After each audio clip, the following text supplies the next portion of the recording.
नहमदुहु व नसल्ली अला रसूलिहिल करीम अम्मा बाद। अस्सलामु अलैकुम व रहमतुल्लाहि व बरकातुहू। मोहतरम नाज़रीन व सामिईन, आज हम ज़िक्र करेंगे दुआए हिज़्बुल बहर के ज़रिए अपनी मुराद को कैसे पूरी कर सकते हैं। यानी इंसान के दिल के अंदर जो मुराद हो, जो ख्वाहिश हो, जो तमन्ना, जो आरज़ू हो, उसको आप कैसे पूरी करवा सकते हैं दुआए हिज़्बुल बहर के ज़रिए। यानी कि दुआए हिज़्बुल बहर किस तरह आप इसको इस्तेमाल करें, किस तरह पढ़ें आप, तो कि अल्लाह रब्बुल इज़्ज़त आपकी तमाम मुरादों को पूरा फरमा दे। इसका बहुत ही आसान तरीका है, क्योंकि दुआए हिज़्बुल बहर बहुत ही मुजर्रब दुआ है जो अल्लाह वालों ने तकरीबन जितने भी अल्लाह के वली गुज़रे हैं शाज़ली रहमतुल्लाह के बाद, अक्सर का ये ज़िंदगी का मामूल रहा है और बुज़ुर्गों ने इसके बहुत से फ़वाइद भी लिखे हैं। उनमें से एक फ़ायदा ये भी है कि अल्लाह रब्बुल इज़्ज़त दिल की मुराद इसके ज़रिए पूरी फरमाते हैं। अब इसका तरीका आपने करना क्या है। जब आपके दिल में कोई आरज़ू, कोई तमन्ना, कोई ख्वाहिश हो, यानी जैसे आप ये कहें कि मैं मेरे दिल के अंदर मेरी दिल की मुराद है कि अल्लाह रब्बुल इज़्ज़त मुझे अपना घर दिखा दे, यानी हज या उम्रा नसीब फरमाए, या इसके अलावा आप किसी और मुल्क में जाकर मुलाजमत करना चाहते हो, या कोई भी आपके दिल में मुराद हो, कोई भी आपकी ख्वाहिश हो, तो इंशाअल्लाहुल अज़ीज़ जो आज अमल बताया जाएगा, जो तरीका बताया जाएगा, इंशाअल्लाहुल अज़ीज़ चंद दिनों के अंदर अल्लाह रब्बुल इज़्ज़त आपकी तमाम मुरादों को पूरा फरमा देंगे। आपने करना क्या है कि दुआए हिज़्बुल बहर, ये तो यकीनी बात है कि जिसने भी पढ़ना है तो वो एक मरतबा अच्छी तरह इसे याद करे, यानी खुसूसन अल्फाज का ख्याल करना लाजिम है। तो आपने करना यह है कि आपने हर रोज़ असर की नमाज के बाद,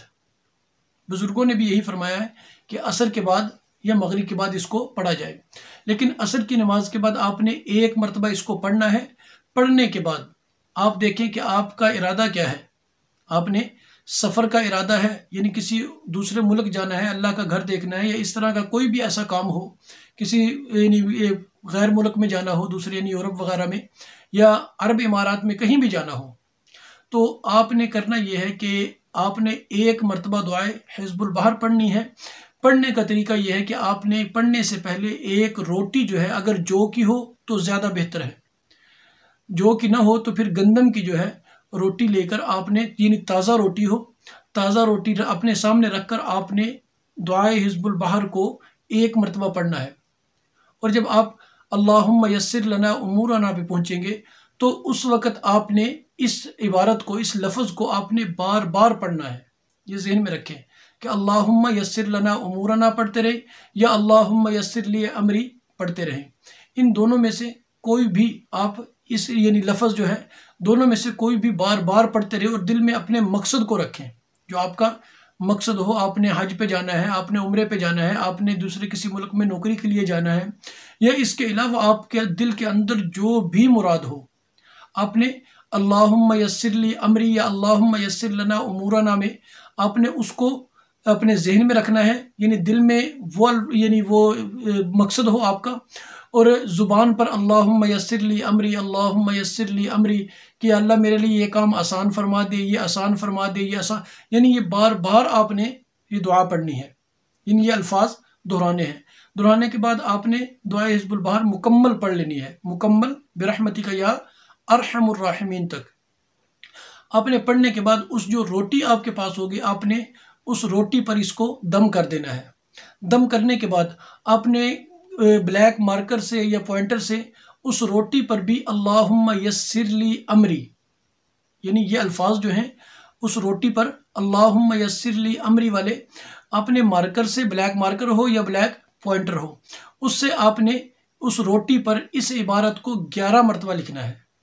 और ये जहन में रखें कि आपने इस इबारत को जब भी लिखना है ताक अदद में लिखना है, यानी मकसद कहने का ये है कि आप जब भी लिखें इसको ताक अदद में लिखें, यानी आपने एक लाइन में 3 मरतबा लिख दिया, 3 मरतबा लिखा, फिर दूसरी लाइन में फिर अल्लाहुम्मा यस्सिर लना उमूरना या अल्लाहुम्मा यस्सिर ली अमरी, फिर 3 मरतबा, फिर तीसरी लाइन बनानी है, फिर 3 मरतबा, अब 9 मरतबा हो गए। अब जो दो बाकी रहते हैं वो आपने इकट्ठे नहीं लिखने, ये जहन में रखें, आपने उनको आगे पीछे कर देना है, या आप 5-5 मरतबा लिखें, यानी दो लाइनें बनाएं, हर लाइन में 5 मरतबा अल्लाहुम्मा यस्सिर ली अमरी लिखे और आखिर में एक बच जाएगा वो नीचे लिख दें। यानी 3 लाइनें बनाएं, 4 लाइनें बनाएं, लेकिन लिखना जो है लाइन के अंदर जो लिखना है वो आपने ताक अदद के अंदर लिखना है। और जितना आप जितनी लाइनें बनाएंगे तो वो आपकी मर्ज़ी है। आप एक लाइन के अंदर 11 मरतबा कर सकते हैं तब भी मसला नहीं है, आप 3 लाइन के अंदर 11 मरतबा कर सकते हैं तब भी मसला नहीं है, आप 5 लाइनों के अंदर 11 मरतबा लिख सकते हैं तब भी मसला नहीं है। यानी जितनी मरतबा आप जितनी लाइन चाहे आप बना सकते हैं, लेकिन एक लाइन में ताक अदद हो, जुफ्त नहीं होना चाहिए। तो फिर आपने जितनी मरतबा वो लिखा है, यानी 11 मरतबा जो आपने उस रोटी पर लिखा है, उस रोटी के 11 टुकड़े बनाने हैं,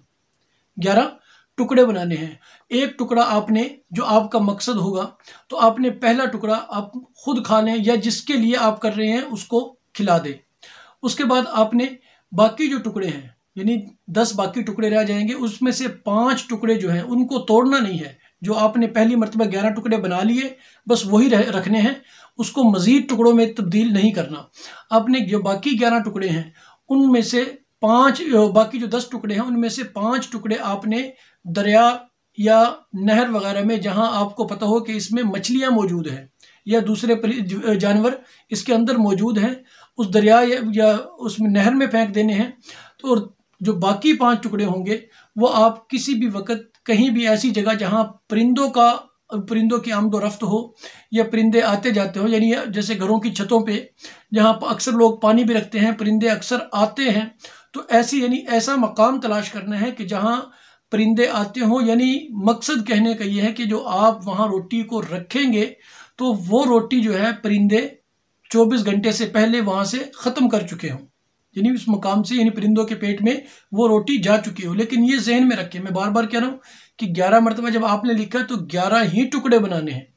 अब वो आपकी मर्ज़ी है कि रोटी छोटी बनाए ताकि टुकड़े छोटे हों। अगर आप रोटी ज़्यादा बड़ी बनाएंगे तो बड़े बड़े टुकड़े होंगे, तो यकीनन परिंदों के लिए, मछलियों के लिए काफ़ी मुश्किल होगी, हो सकता है कि वो बाकी रह जाए। तो इसलिए कोशिश ये करनी है कि छोटी से छोटी रोटी हो, उस पर आपने ये लिखना है। फिर उसके 11 टुकड़े बना के एक टुकड़ा खुद खा लें, या जिसके लिए आप कर रहे हैं वो खाए, और दूसरा जो है यानी जो 5 टुकड़े हैं वो नहर में फेंक दे, फिर 5 टुकड़े परिंदों के आगे फेंक दे। तो जब इस अमल को आप 11 दिन, यानी 11 मरतबा आपने रोटी पे लिखा है, 11 दिन ही अमल करना है। इंशाअल्लाह अज़ीज़ 11 दिनों के अंदर जिस किस्म की मुराद आपके दिल में होगी, जो ख्वाहिश आपके दिल में होगी, जो आरजू तमन्ना आपके दिल में होगी, अल्लाह रब्बुल इज़्ज़त 11 दिनों के अंदर ऐसे असबाब पैदा फरमा देंगे। यानी बिलफर्ज अगर आप उम्रे पे या हज पे जाना चाहते हैं तो अल्लाह रब्बुल इज़्ज़त 11 दिनों के अंदर या तो आपको वहाँ पहुँचा देंगे, या अल्लाह रब्बुल इज़्ज़त ऐसे असबाब पैदा फरमा देंगे कि आपको ज़ाहिरी तौर पर वो रास्ता नज़र आ रहा होगा कि इस रास्ते पे चलकर मैं आराम से अपनी मुराद तक पहुंच सकता हूँ। यानी अल्लाह रब्बुल इज़्ज़त तमाम रुकावटें ख़त्म फरमाकर और तमाम असबाब जो मुस्बत असबाब होंगे वो आपके सामने ज़ाहिर फरमा देंगे, और अल्लाह रब्बुल इज़्ज़त इसकी बरकत से 11 दिनों के अंदर आपकी तमाम मुरादें पूरी फरमा देंगे। अस्सलामु अलैकुम वरहमतुल्लाहि वबरकातुहू।